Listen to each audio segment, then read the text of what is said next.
Basically हमने क्या पढ़ा, लैग्रांजे थ्योरम पढ़ा। तो लैग्रांजे थ्योरम और लैग्रांजे थ्योरम तभी एप्लीकेबल होता है जब ऑर्डर ऑफ जी क्या हो, फाइनाइट हो। इस कंडीशन में एप्लीकेबल होता है। तो अभी हमने यही पढ़ा कि इसके कुछ प्रॉपर्टीज हैं। उसमें एक और प्रॉपर्टी है इसी के, इसमें इसकी करलोरी है इसी का, लैग्रांजे थ्योरम का। इसका नाम है फर्मिट थ्योरम।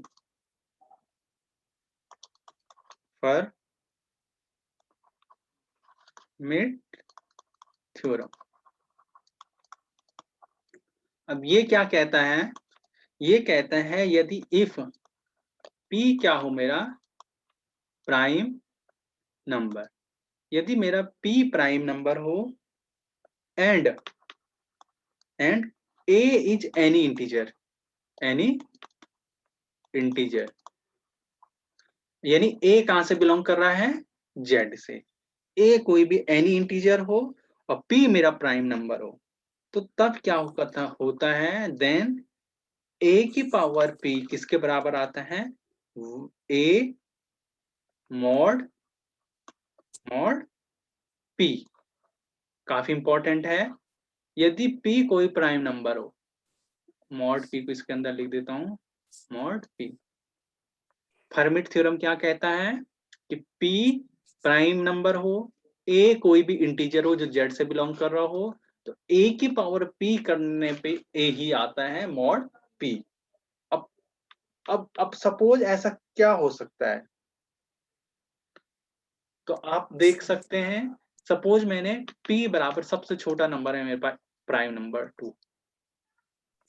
तो अब देखो मैंने a बराबर लिया 1, तो मैं जानता हूं कि 1 की पावर 2 करूंगा 1 ही आएगा, मॉड p। यानी 1 का पावर 1 ही आएगा, 1 को डिवाइड करो 2 से, आंसर 1 आया ना। जो ये यहाँ पे है ना, ये एक्चुअल में रिमाइंडर है, तो रिमाइंडर ऑलवेज 1 होगा। सपोज a बराबर, देखो दूसरी पॉसिबिलिटी क्या, a बराबर 2 लिया मैंने, इस कंडीशन में आएगा। इस कंडीशन में देखें, a बराबर अगर मैं 2 लूं, तो 2 की पावर 2 कितना आएगा, 4। अब मॉड p करूंगा तो कितना आएगा, मॉड p, यानी कितना आएगा, ये डिवाइड हो जाएगा, 4 डिवाइडेड बाई 2 0, यानी ये कंडीशन वैलिड नहीं। सिर्फ a बराबर 1 के लिए ये एनी इंटीजर, तो ये इसके लिए काम आ गया। ऐसे कुछ और के लिए ऐसा कौन सा नंबर लूं कि वही आए, जैसे a बराबर मैंने 5 लिया, तो 5 का स्क्वायर करूंगा, और तो ये 5 ही आएगा। 5 का स्क्वायर कितना, 45 होता है, 40 नहीं सॉरी 25, और 25 को अगर मैं 2 से डिवाइड दूंगा तो आंसर कितना आएगा, 1। यानी इस कंडीशन में इसके लिए नहीं हो रहा है। तो आपको देखना है कि वो कौन सा नंबर है जिसके लिए ये आए। जैसे a का स्क्वायर करने पे a ही आया, यानी a ही आया, यानी 1 ही आया, मॉड 2 पे। ऐसे और नंबर देखो, जैसे और क्या नंबर लूं मैं, a को क्या लूं, जैसे 2 की क्यूब, तो 2 की क्यूब कितना होता है, 8 होता है। 8 को मैं अगर 3 से डिवाइड करूंगा तो कितना आएगा, 2 ही आया, और a बराबर कितना है, 2, यानी मॉड 3। तो ये कंडीशन है, यानी देखो 2 की पावर 3 बराबर 2 ही आया कि नहीं आया, मॉड 3 पे। यही तो कह रहा है, a की power p equal to a mod p। तो देखो p की वैल्यू 3 है, प्राइम नंबर है, और any integer, a is any integer जो कहां से बिलोंग कर रहा है, z से। तो मैंने a बराबर कितना लिया, 2, तो 2 की पावर 3 बराबर 2 मॉड 3 आया। तो तब फर्मिट थ्योरम क्या होती है, ऑलवेज होल्ड होती है। तो आपको ऐसे स्टेटमेंट देगा, पूछेगा इनमें से कौन से नंबर इस कंडीशन को सेटिस्फाइड कर रहे हैं। इस कंडीशन को मतलब ऐसे दे देगा, नीचे a की पावर p की वैल्यू दे देगा, p की वैल्यू ये गिवन होगा, और a की वैल्यू गिवन नहीं होगा, और मॉड p की वैल्यू गिवन होगा, और नीचे आंसर में देगा कि ऐसे कौन कौन से नंबर हैं, और नीचे 1 2 3 4 ये लिख के दे देगा आपको। 1 तो ऑलवेज हर एक के लिए करेगा, चाहे p की वैल्यू कुछ भी होगा। 1 ना दे के वो और नंबर देगा, ये जैसे यही दे दिया, और यही स्टेटमेंट दे दिया, a की पावर 3 बराबर a मॉड 3। कहेगा which of the following satisfied this condition, और नीचे ये दे देगा नंबर में, ए में ये दे देगा, बी में ये दे देगा, सी में ये, और डी में कोई 8 दे दिया, कुछ भी दे दिया, तो देखना है कि वो कौन सा होगा। तो ये फर्मिट थ्योरम का स्टेटमेंट है और ये इससे रिलेटेड इसके एग्जांपल है। सेकंड में कुछ प्रॉपर्टी लिखा रहा हूं, आपको याद रखना है, रिजल्ट है, लैग्रेंज थ्योरम से निकलते हैं ये सारे, फाइनाइट ग्रुप की बात हो रही है। तो प्रॉपर्टी है, प्रॉपर्टी में पहली प्रॉपर्टी है कि आपके पास every group of prime order is cyclic, ये सब यहीं से निकलता है, every group of order, every group of prime order, यहाँ पे प्राइम रह गया है, प्राइम ऑर्डर इज साइक्लिक, पहला property. Second property, every group of prime order is abelian, every group of prime order is abelian, यानी ये इसकी application है, ये सारे लैग्रेंज थ्योरम की हेल्प से निकल रहे हैं। every group of prime order is abelian, ये कैसे हुआ, अभी एबव वाला स्टेटमेंट क्या था, अगर प्राइम ऑर्डर का है तो वो क्या होगा, साइक्लिक, यानी इन दो की हेल्प से मैं ये कह सकता हूं यदि कोई ग्रुप मेरा क्या हो, साइक्लिक हो, तो वो इम्प्लाइज भी करता है कि अबेलियन होगा। हमने ये पहले ही पढ़ दिया, फिर से यहाँ पे आ गया ये लैग्रेंज थ्योरम की एप्लीकेशन में, but converse not true, converse के बारे में हम कह नहीं सकते हैं, ये हमने एग्जांपल इससे पहले भी करा था। दूसरा, A group of prime order has no non-trivial subgroup, इसका मीनिंग क्या है, तीसरा इंपॉर्टेंट है, A group of prime order has no non-trivial subgroups, तो नो नॉन ट्रिवियल सबग्रुप का मतलब है प्रॉपर सबग्रुप, प्रॉपर सबग्रुप, इसका मतलब होता है प्रॉपर सबग्रुप। तो यानी सपोज मैं एग्जांपल द्वारा समझाता हूँ कि ये क्या कहना चाह रहा है, यदि किसी ऑर्डर ऑफ जी अगर 5 प्राइम नंबर हो, 5 हो, 2 हो, 7 हो, तो हम जानते हैं कि 5 को डिवाइड करने वाले नंबर या तो 1 होता है या 5 होता है, वैसे 2 को डिवाइड करने वाला या 1 होता है या 2 होता है, वैसे 7 को या 1 और 7, यही कर सकते हैं। इसके अलावा इनके बीच में कोई भी और नंबर क्या नहीं है, डिवाइड नहीं करता है। तो वही ये कहना चाह रहा है कि अगर किसी ग्रुप का ऑर्डर अगर प्राइम है, हैज नो नॉन ट्रिवियल सब ग्रुप, उसके पास कोई भी इनके बीच में एक कोई और नंबर नहीं मिलेगा, कोई और नंबर ही नहीं मिलेगा, तो उस ऑर्डर का कोई ग्रुप एग्जिस्ट ही नहीं करेगा, यानी उसके पास कोई भी प्रॉपर सब ग्रुप नहीं होगा, इसका मीनिंग ये है। आई होप कि आपको समझ में आ गया नॉन ट्रिवियल सब ग्रुप का मतलब क्या है। ट्रिवियल सब ग्रुप का मतलब होता है जिसका ऑर्डर क्या हो, एक हो। तो ट्रिवियल में कौन सा आएगा, इम्प्रॉपर एंड, हम जानते हैं कोई ग्रुप अगर इम्प्रॉपर होता है तो उसका ऑर्डर क्या होता है, इम्प्रॉपर ग्रुप कौन से होते हैं, वो होते हैं अगर जी कोई आपके पास ग्रुप है तो इसकी इम्प्रॉपर ग्रुप होने की दो ही चांसेस है, या तो एक इसका सब ग्रुप ई हो या खुद जी बराबर जी हो, तो इसके पास सिर्फ इम्प्रॉपर सब ग्रुप वो होता है जिसके पास ये दो सब ग्रुप हो, ई और जी। अगर इनके बीच में कोई और आ गया तो वो ग्रुप होता है आपका प्रॉपर या नॉन ट्रिवियल सब ग्रुप। आई होप कि आपको इम्प्रॉपर और प्रॉपर का थोड़ा सा नॉलेज आ गया होगा, तो आप इनका कर सकते हैं। यानी कब होता है नॉन ट्रिवियल ग्रुप, कब होता है वो भी मैं लिखा देता हूं, कब होता है। अगला प्रॉपर्टी है पांचवी, चौथी या पांचवी प्रॉपर्टी, अगली प्रॉपर्टी है a finite group G of composite order has a non trivial subgroup, यानी a just wait,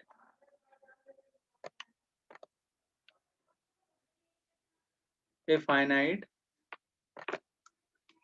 a finite a finite group, a finite group G of composite order, composite order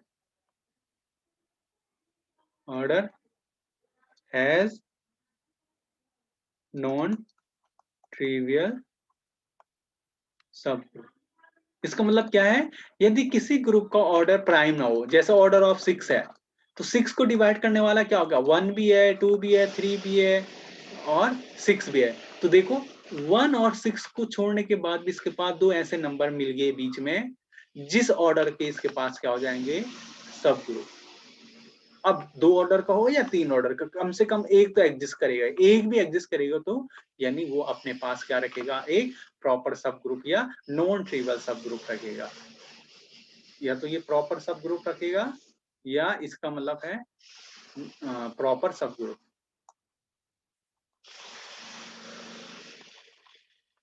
तो proper सब group या non trivial सब group, तो ये meaning है इसका। Composite order का होगा तो ही रख पाएगा।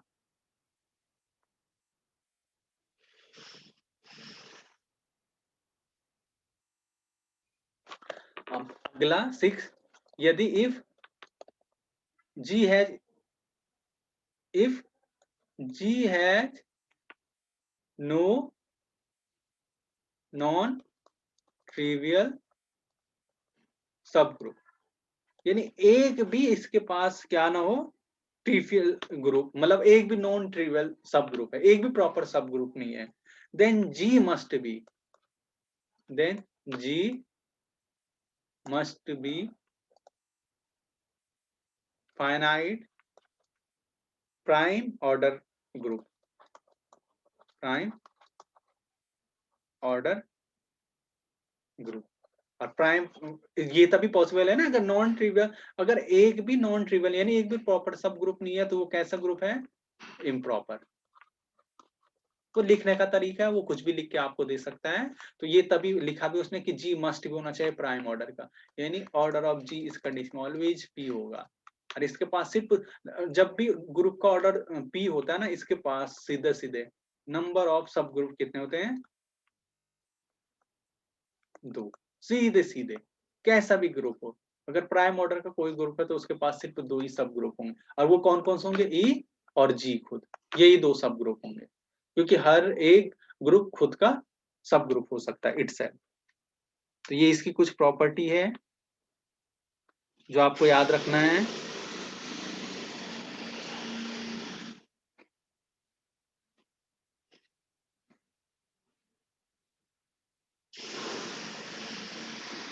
नेक्स्ट है,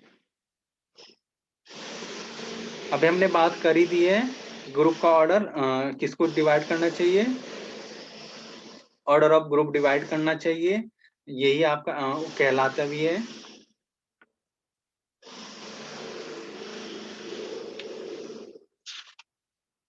और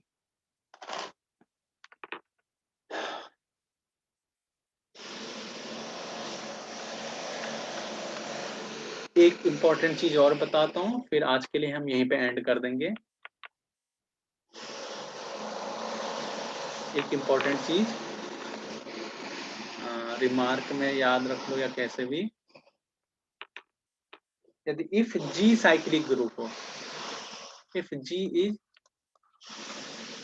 साइक्लिक, अगर मेरा जी साइक्लिक हो, जी साइक्लिक हो and D divide order of G, D divide order of G, then G has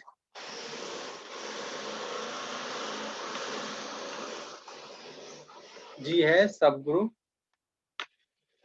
of order D. तो इसका मतलब क्या है, अगर मेरा कोई जी साइक्लिक ग्रुप है ना, पक्का उसके पास डी जो ग्रुप के ऑर्डर को, अगर कोई डी कोई भी नंबर है, अगर जी मेरा साइक्लिक है, जी मेरा कैसा है, साइक्लिक है, जी साइक्लिक ग्रुप है, जैसे मैं Z4 ले लूं, Z4 तो मेरा प्राइम ऑर्डर का नहीं है, पर एडिशन के रिस्पेक्टिव में साइक्लिक ग्रुप होता है। तो इस कंडीशन में डी की क्या पॉसिबिलिटी है, 1 भी है, 2 भी है और 4 भी है। तो यानी 2 divide order of G, 1 divide order of G और 4 डिवाइड ऑर्डर ऑफ जी। तो इस ऑर्डर का ये 1 और 4 तो होंगे ही होंगे, 2 ये ऑलवेज क्या होगा, सब ग्रुप होगा अगर साइक्लिक ग्रुप है तो Zn ऑलवेज साइक्लिक होता है। मैंने कई बार कहा एडिशन के रिस्पेक्ट में ऑलवेज क्या होता है, साइक्लिक होता है। तो ये आपको याद रखना है। और नंबर अब कितने एग्जिस्ट करेंगे, डी ऑर्डर के, यानी इस डी ऑर्डर के कितने सब ग्रुप एग्जिस्ट करेंगे, उसका फॉर्मूला भी बता देता हूं मैं आपको ताकि आप निकाल पाओ कितने एग्जिस्ट करेंगे, वो भी देखते हैं हम यहाँ। तो number of subgroup of order D, order D के कितने होंगे, ये हो जाएंगे number of element of order D in G, यानी number of element of order D in G divided by I D, ये इस टाइप से निकाला जाता है। और यहां से एक चीज याद रखना है, G has unique subgroup of order D. तो ये ऑलवेज यूनिक सब ग्रुप होता है ऑर्डर डी का। तो हमें पता है number of element of order D in G कितना होता है, number of element of order D in G कितना होता है, हम जानते हैं ये भी 5D ही होता है, और नीचे भी क्या है 5D है, 5D से 5D कैंसल आउट, तो आंसर कितना आया 1। तो इसलिए मैंने पहले लिख दिया कि G has unique subgroup of order D। देखो number of element of order D in G कैसे निकालते हैं, 5D जितना भी होगा उसका 5D, और नीचे ऑलरेडी ये प्लीज ये 5D है, तो ऐसे निकाल सकते हैं। तो ये सारी प्रॉपर्टी होती है आपके किसके, इसके होते हैं इसके होते हैं किसके, लैग्रांजे थ्योरम के हैं ये।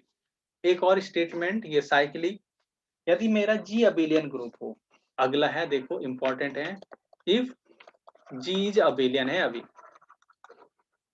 अबेलियन ग्रुप, अगर जी अबेलियन ग्रुप है एंड डी मेरा डिवाइड करता ऑर्डर ऑफ जी को, डी मेरा डिवाइड करता ऑर्डर ऑफ जी को, देन जी है subgroup of order T. तब भी क्या होगा, देन जी है